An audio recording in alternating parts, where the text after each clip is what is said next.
जय हिंद दोस्तों, स्वागत है आपका हमारे एक नए वीडियो में। दोस्तों आज हम बात करेंगे एक साथ दो आरटीआई का रिप्लाई आ चुका है। तो आज के इस वीडियो में हम उन दोनों आरटीआई को देखने वाले हैं। ठीक है, तो बहुत बड़े बड़े खुलासा हुए हैं इन दोनों के आरटीआई के माध्यम से।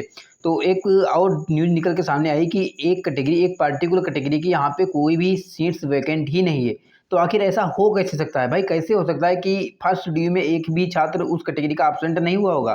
क्या एक भी छात्र फर्स्ट डीयू में मेडिकल में कोई इशू नहीं हुआ होगा? डीबी में कोई इशू नहीं हुआ होगा? क्या एक भी छात्र का कैंडिडेट रद्द नहीं हुआ होगा? मतलब ऐसी हमें कुछ विश्वास नहीं हो रहा है। ठीक है, तो मतलब बहुत सारे छात्र ऐसे हैं जो अभी वेट कर रहे हैं नेक्स्ट डीबी का, लेकिन उनको जब ये पता लगेगा कि यहाँ पे कोई सीट्स ही वैकेंट नहीं है, तो आखिर अब क्या सोल्यूशन हो सकता है, तो हम इसकी बात करने वाले हैं। और उन छात्रों को क्या करना है, देखो आरआरसी वाले कुछ गड़बड़ी भी कर देते हैं। ठीक है, कभी कभी इनकी गलती के कारण छात्रों को भुगतना पड़ जाता है। तो जितने भी छात्र इस कैटेगरी के हैं उनको आरआरसी या फिर जा करके वहाँ पे पूरी बात रखनी कि हमें एक एक ब्यौरा चाहिए हमारी सीट्स का, कि आखिर हमारी सीट कहाँ गई। अगर सही में एक भी छात्र ऐसा नहीं होगा तो ऐसा हो ही नहीं सकता भाई। जहाँ पे 1000 सीट्स होंगी तो क्या 1000 के 1000 छात्र पहुँच जाएंगे? कुछ तो एब्सेंट होंगे, चलो सब पहुँच भी गए, लेकिन कुछ में तो कुछ ना कोई गड़बड़ होगा ना। कोई डीबी में निकलेगा, कोई मेडिकल में निकलेगा, कोई मतलब मेडिकल में टेम्परेरी होगा वगैरह वगैरह। तो क्या कोई भी केस नहीं होंगे? तो ऐसा मानना हमें नहीं लगता कि पॉसिबल हो पाएगा। ठीक है, तो अभी हम बात करने वाले हैं। और अब इन छात्रों को और लंबा इंतजार करना पड़ सकता है।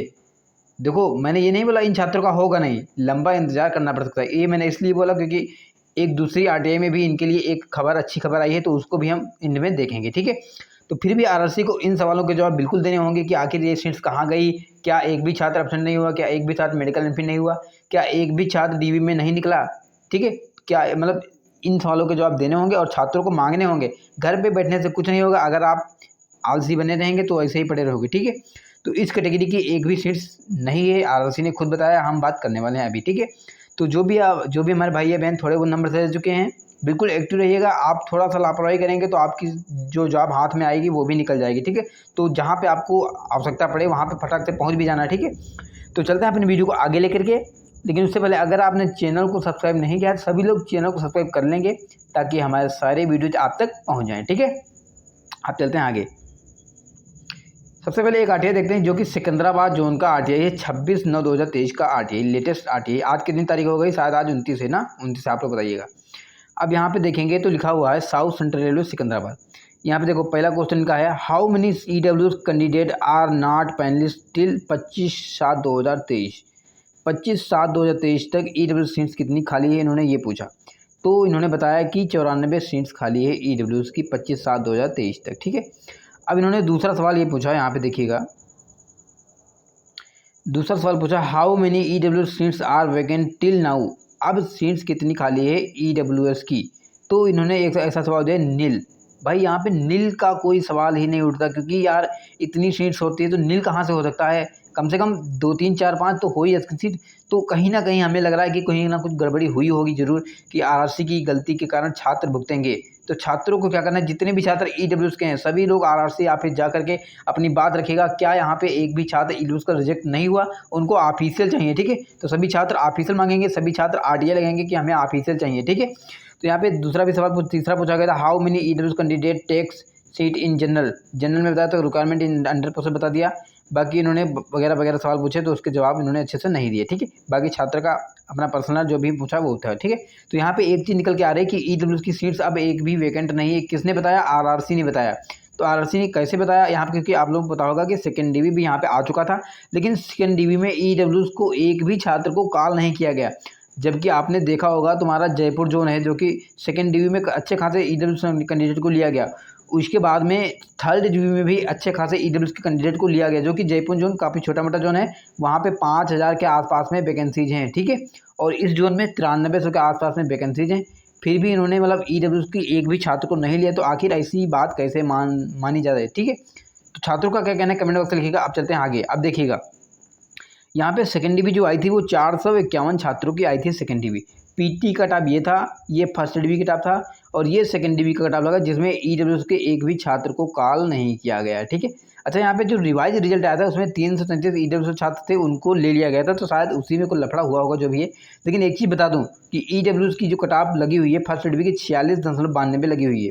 पीटी का जो मिनिमम कट ऑफ होता है वो 40.40 का है। ठीक है, यानी कि कहीं न कहीं इस बीच में जितने भी छात्र हैं उनका होना है, ऐसा नहीं होगा नहीं। ये भी मैं बता दूँ कि रिप्लेसमेंट डीबी आएँगे, पैनल आएँगे ना, तो उसमें आप लोगों का ज़रूर होगा, क्योंकि यहाँ पे ज़्यादा छात्र ईडब्ल्यूएस के बचे ही नहीं होंगे, ठीक है?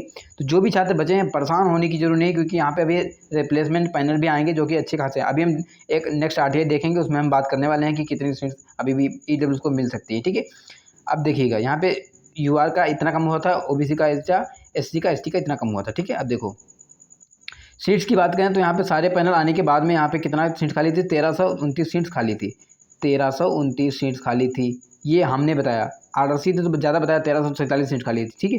अब यहाँ पे इतनी सीट खाली थी, फिर यहाँ पे 451 क्या आ गया था, सेकेंडरी भी आ गया था। माइनस कर लेंगे तो यहाँ पे हो जाएगा 8, यहाँ पे हो जाएगा कितना 12, 12 से यानी कि कितना 7, और यहाँ पे कितना हो जाएगा, यहाँ पे 12 यानी कि 878 सीट्स यहाँ पे अभी भी वैकेंट है। तो अभी नेक्स्ट डीबी आएगी, यानी कि third dB fourth dB continue रहेगी, और ओबीसी, यूआर, एसटी और एससी को अभी टेंशन लेने की जरूरत नहीं, लेकिन ईडब्ल्यूएस की कहीं ना कहीं टेंशन का सवाल उठता है। तो ईडब्ल्यूएस को अभी और वेट करना पड़ सकता है, अगर कोई ऑफिशियल जवाब मतलब नहीं मांगते हैं तो, ठीक है? अब दूसरा आरटीआई का रिप्लाई ये है, देखो ये लिखा है Guntakal division, south central railway, Secunderabad से, ठीक है? अब यहाँ पे पूछा गया था वगैरह, यहाँ पे हाउ मेनी, यहाँ पे अगर हम बात करें कि ये आरटीआई कब का है, तो यहाँ पे मैंने डेट शायद हटा दी है, अभी देखता हूँ। लेटेस्ट आरटीआई ये भी है, नहीं यहाँ पे दिया नहीं है, ठीक है? हाँ ये रहा 26/9/2023 का लेटेस्ट आरटीआई, 26/9/2023 का, 26/9/2023। अब देखो यहाँ पे लिखा है how many candidate has been issued joining letter. Joining letter कितना अब इशू हो गया, 1641 जॉइनिंग लेटर इशूड हो गए, ठीक है? How many candidates are absent during, यानी कि सेकंड पैनल तक कितने छात्र एब्सेंट हुए ज्वाइनिंग में। तो यहाँ पे 156 छात्र ज्वाइनिंग में एब्सेंट इन्होंने बताया सेकंड पैनल तक, फिर थर्ड पैनल में कुछ पहुँचे होंगे, ठीक है? तो यानी कि ये जो छात्र एब्सेंट हो रहे हैं, यानी कि यहाँ पे 6 डिवीज़न है। अब 6 डिवीज़न से अगर इसी प्रकार एब्सेंट होते हैं ना, तो यहाँ पे मतलब 6 डिवीज़न करीब 400-500 के आसपास में बन जाता है सीट्स। तो उसमें जब आएगा डीबी या फिर रिप्लेसमेंट पैनल जो भी है, तो उसमें ईडब्ल्यूएस छात्रों को मौका मिलेगा, क्योंकि छात्र एब्सेंट तो हो ही होंगे, ठीक है? तो ज़्यादा अभी टेंशन लेने की जरूरत नहीं है, आप आरआरसी ऑफिस जा करके वहाँ पे पूछ भी सकते हैं, ठीक है? जो भी है, तो मतलब ऐसा नहीं है कि आपका होगा, नहीं होगा, लेकिन टाइम लग सकता है। रिप्लेसमेंट पैनल में करीब 5 से 6 महीने अभी लग जाएंगे, ठीक है? तो वीडियो अच्छा लगा है, वीडियो को लाइक कीजिएगा, चैनल को सब्सक्राइब कीजिएगा। इसके बारे में आपका क्या कहना है, क्या किया जाना चाहिए? आरआरसी में देखो आप लोग क्या करेंगे, कॉल से पूछ सकते हैं, उसके बाद आरटीआई लगा सकते हैं दबा दो, ठीक है?